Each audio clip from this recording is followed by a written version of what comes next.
Let's dive into the epic tales of creation from ancient Mesopotamia, where gods, chaos, and heroism collide in a cosmic spectacle. Before everything, chaos. In the land of Mesopotamia, where empires rose and fell, they didn't have just one story of creation. Nope, they had quite a few. At the dawn of time, it seems they thought the gods existed before the world was even a thing. Sumerian beginnings. In the Sumerian corner of this mythological playground, we find remnants of stories about a time when there was only earth and heaven.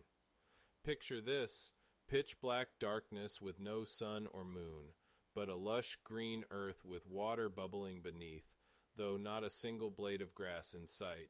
It's a cosmic garden with a mysterious absence of gardeners. Gilgamesh and pals. The epic adventures of Gilgamesh also kick off with an assumption that gods and the universe are up and running. Once upon a time, the heavens and earth were best buds, but they had a falling out. Humans got tossed into the mix, and the big gods had to start divvying up responsibilities to keep things in check. Enlil's handiwork. Meet Enlil, a god who liked to keep things neat and tidy. He's the one who decided the heavens and earth needed some space from each other. And guess what?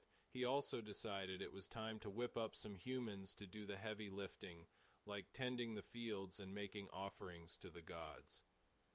Talk about multitasking. The great debates.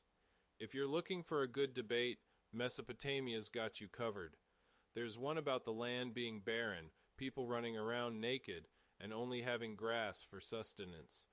Then, the gods swoop in with sheep and grain, like some ancient meal delivery service. Enki's master plan. Enki, the god of wisdom, takes center stage in another story. He's the one who made sure we had water to drink by creating the Tigris and Euphrates rivers. Plus, he filled the land with all sorts of creatures, from fish to birds, and even established cities and kingship. Quite the overachiever. Marduk takes the throne. Fast forward to Babylon, where Marduk becomes the ultimate god after a celestial showdown with Tiamat, a watery dragon. He splits her in two, making the heavens and earth from her remains. Then he goes on a cosmic decorating spree, arranging stars, creating planets, and setting up the calendar. Quite the interior designer. Humans are born. Oh, and don't forget about us. Humans came into the scene when Marduk mixed a little godly blood with clay. We were here to take care of things for the gods and provide them with offerings. No pressure, remember the message. These myths weren't just bedtime stories. They carried messages of kingship, order, and wisdom.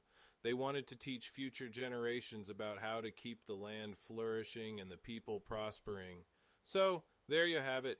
Mesopotamia's wild ride through creation myths, where gods, chaos, and a bit of divine clay come together to shape the world as we know it.